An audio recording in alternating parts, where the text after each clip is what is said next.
I just want to track every single thing that happened in the game.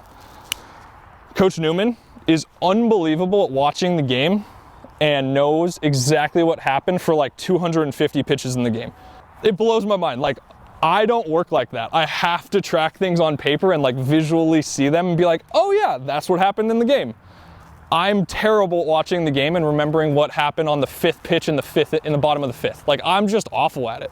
I know I'm awful at it, so I know myself. So I know that this works for me. Actually, a hitter's a good example. Hitter comes up to us and checks in like, hey, what is he throwing first pitch throughout the game? I just tell him, all right, so it's been fastball, fastball, fastball, curveball, fastball, fastball, fastball. Okay, perfect. He's basically throwing, let's call it 80% fastball first pitch. The player now has that information. What does he do after he throws a fastball first pitch? Is he secondary heavy after every time? I can tell him exactly what's going on. I recommend having an intern, and I know in the high school world that's a little weird. We have a bunch of interns. All they are students on campus that really want to work in baseball. That's all they are. In high school, people are willing to do that.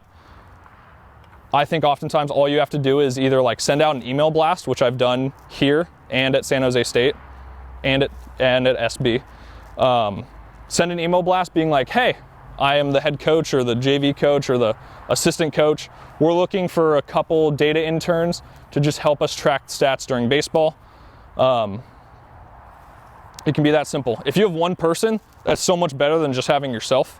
Like, you guys all have busy lives. You don't want to have to like sit down for 3 hours after a game and like aggregate all the data onto a spreadsheet. If you have somebody else that can do that for you, it helps a ton.